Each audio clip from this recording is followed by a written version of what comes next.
highlights channel of the Ranveer Show. This is TRS Clips. China is trying to play around with India. Like there's two states that border with China. Arunachal Pradesh and Ladakh. Right. And they're trying to slice off territory. Yes. They're showcasing it on their own map and all that. Right. So even we're very aware that we need to ally with America because the enemy is common. Yes, that's right. But there's a game to be played there, which is like India also recognizes there's areas of joint interest with China. Neither of them want to be nuked by the dollar.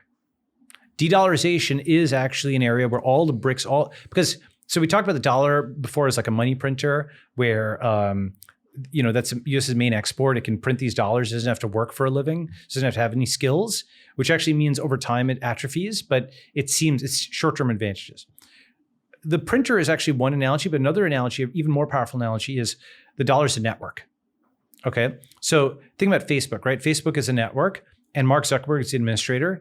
And if he doesn't like you, he can deplatform you, right? Or have one of his execs go and do that, right? And that's no longer theoretical. I mean, I think they'd be doing it less in some ways, but it's not a theoretical risk. There's certain speech boundaries you have to conform by. Okay.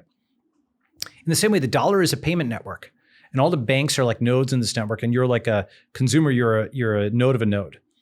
And the Federal Reserve under Jerome Powell can tell any bank, okay, you no longer have a license. You're not on the FedWire network. Or it can tell any individual your account is frozen. It's too much power. It's too much centralized power. Well, wait, it's more than this, right? Okay. So just like Zuck, there's Facebook, but he also has Instagram and WhatsApp, which are like sister businesses. The Federal Reserve controls not just the dollar network, but the Canadian dollar network and the Bank of Japan. All of those other Western countries are like sister networks to the dollar, just like WhatsApp and Instagram are sister networks to Facebook itself. Okay, with me so far? Yeah. Right? Yeah.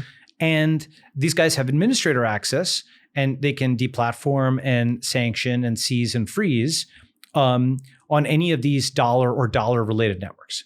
But they can't seize and freeze. The Fed cannot seize and freeze assets on China's digital yuan, in India's rupee network, on Bitcoin or on Ethereum.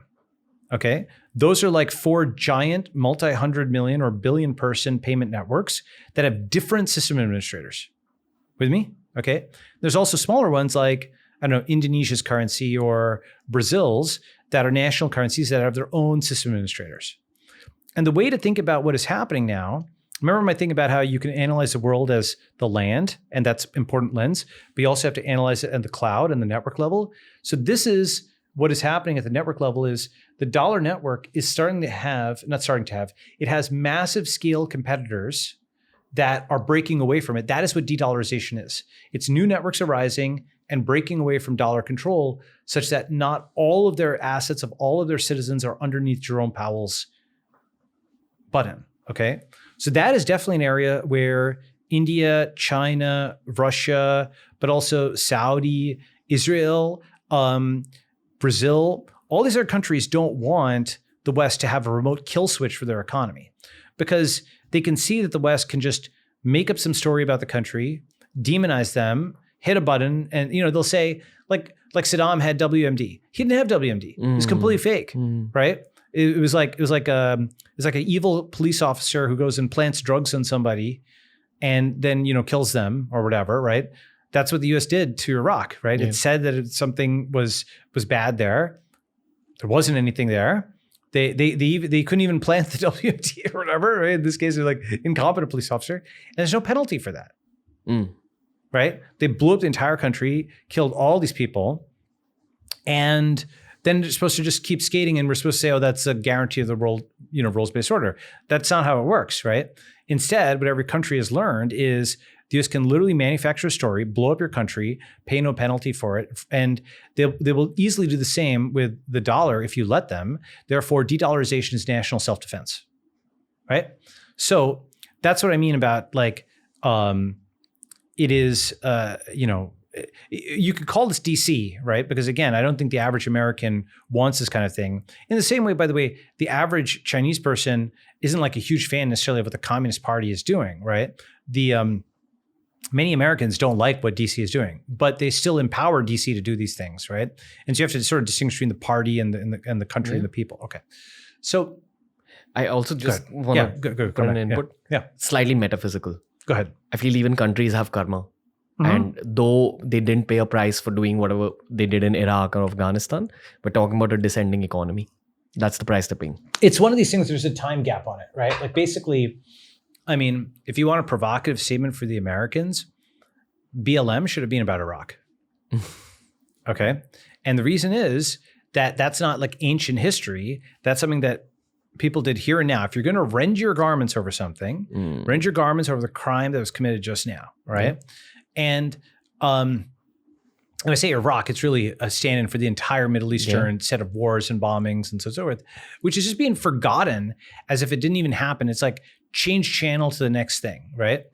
Which is so schizophrenic and bipolar, but all those countries are blown up and people's lives are ruined or whatever. And it's not even discussed. And so the karma thing that you mentioned is the soft power hit that's been taken, right? It's just actually, you know what? You know who said this himself? Bush actually had a malapropism where he was denouncing Putin. He's like, this illegal invasion of Iraq. I mean Ukraine. Okay, you can play that clip, right? Yeah. And it was just such a Glenn Greenwald was like, wow, the universe is speaking to us. And so the thing is that you have to have a single standard. There's a saying like it's a very old-fashioned saying, and it's un-PC in many ways, but it's sort of like Caesar's wife has to be above suspicion, right? Like she shouldn't just be chaste, but she should be like, shouldn't have even a suspicion of that, right? And of course, that's framed a very archaic way or whatever. But the point being that like if the U.S. is supposed to say, we're the guarantor of the world's rules-based order, it should be the most honest and fair dealing. Like here's a small version of that. Okay, many years ago, Google was found to have, Google Chrome, like the Google Chrome website, was found to be doing some stuff that Google's search engine had published saying was bad practice, and this was found out publicly. So back then, because Google wanted to maintain its reputation for neutrality, they imposed a search penalty on Google Chrome itself. And you saw Google Chrome decline in market share very publicly, or not decline in market share. They harmed one of their own flagship products, and the number of downloads plummeted for a while before the search recovered over time. And they did this to show that they were actually fair. They wanted to retain their reputation for impartiality and so on, and that the rules applied to them as well, right? And that is a problem with how the DC is acting. It's basically over at this point, right? It's like beyond salvaging, but they're acting as if there is some rules-based order where the only rule is DC makes up the rules. Right? You can't say America first and, we're going to sanction this and sanction that and freeze this and seize that and do that abroad and domestically to like the Canadian truckers. And yeah, I know Canada is not technically the USA, but it is, it's like, Instagram and WhatsApp are like the sister apps, Canada and Bank of Japan are like sister apps to the Fed, right? So you can't do all of that and then pretend there's some neutral rules-based order. What are the rules? Show me the rules. It's like the Constitution. Is it written down somewhere? No, it's not, right? The rule is IMF, World Bank, UN, all of these are Western set up institutions and they get to make up the rules. That's why BRICS is arising. It's not, people think, it's a NATO. No, BRICS is like a parallel UN. That's probably the best way of thinking about it. I've had some reps from the G20 summit. Oh, great. And they say that very openly. They say that the UN hasn't lived up to what it was built out to do. Yeah. And that's why we have G20 and BRICS now.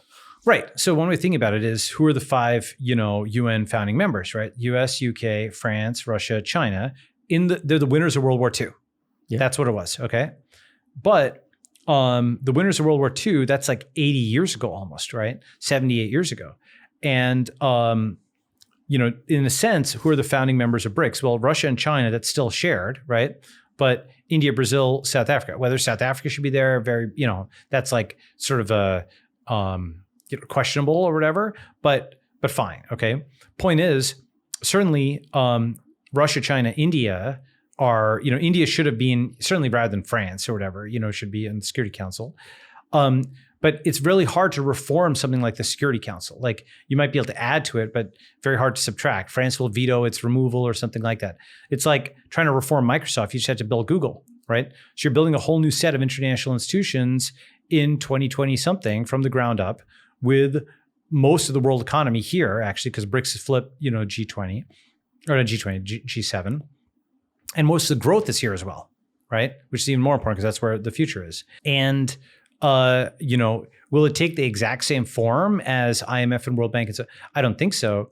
They're doing a lot more bilateral trades, like the India-UAE deal is in rupees, if you saw that, right? And they're de-dollarizing. And so anyway, my point is coming all the way back.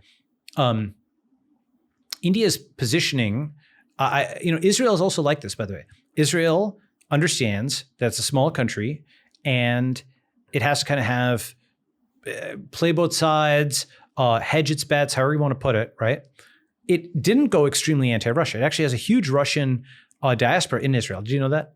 Okay. A lot of Russians came to Israel after the collapse of the Soviet Union. Okay.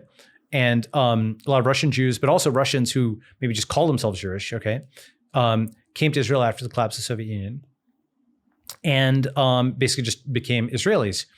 And so Israel has, like Russian is a majorly spoken language. There's a lot of connections to Russia, cultural connections. They see Russia's side of it as well. So they have been quasi-neutral in this whole thing, right? They have also not been forced to take a side. And obviously there's other examples where India is similar to Israel. So India is like that in sense of being in between. India has a diaspora like Israel. There's the emancipation thing I talked about. There's the software thing, obviously both startup nation. There's the issues with terrorism where India and Israel both have those. And then there's more pieces, but let me pause there because I wanted to get your thoughts. No, I don't want to interrupt your flow. If we talk about geopolitically, right? Like, USA, China, India, I mean, that's a tripolar model, right? Where it's or more generally the West, the Abrahamic world, right?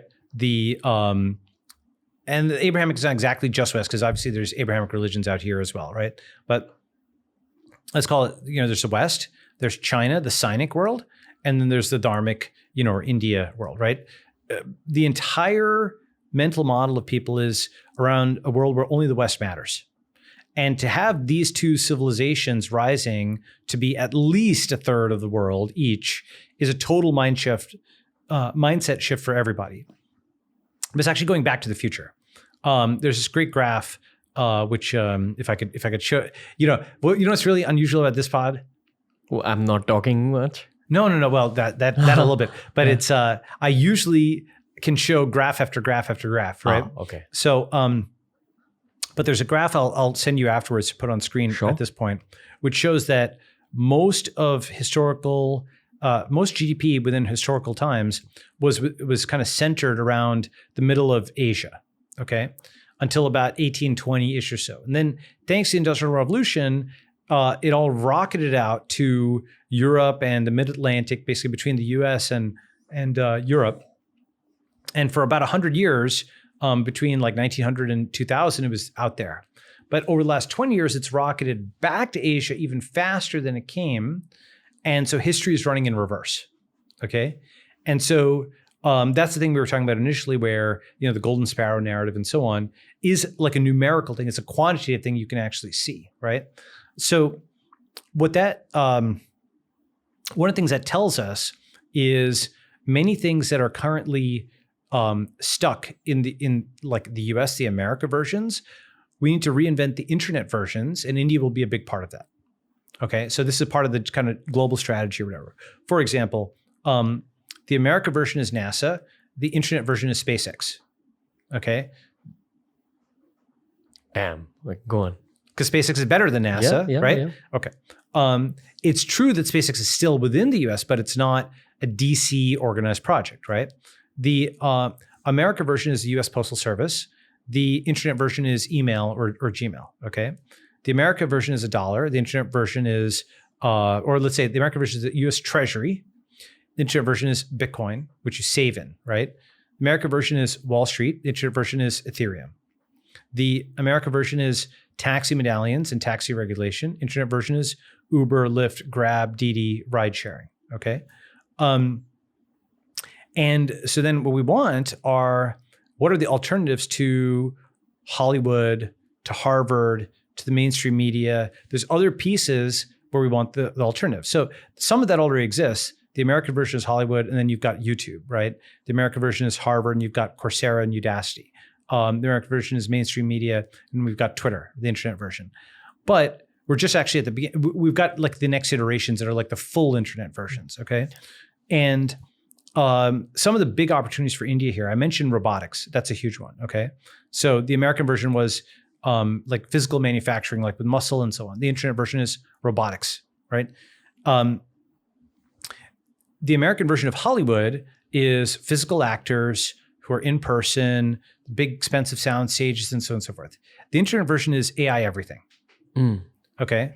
It is if China was a tech and manufacturing superpower, India can become a tech and media superpower because US media has just sort of abandoned its niche there. That's why, like all of the, Sports Illustrated or fashion magazines, they're all extremely woke. They all say the same thing. They're not really into sports anymore. They're about like just propagating the stupid cultural message. So there's a huge opportunity for Indian founders to come in and do media outlets that are actually sports or that are actually fashion, that are non-woke, that are actually focused on that vertical and do quite well, A. And there's also an opportunity to compete with Hollywood itself in terms of making feature films. Now, part of that is Bollywood, which is fine. But what I'm most interested in is like AI Hollywood, because that one person can maybe be a feature filmmaker in their bedroom, do the entire score, do everything as a full video and put it out there. And you can do it for vertical, you can do it for horizontal, you can make it in every language. All that stuff is literally just typing faster now. So these are playlists made especially for you. We've tailor-made learning experiences for you on TRS Clips.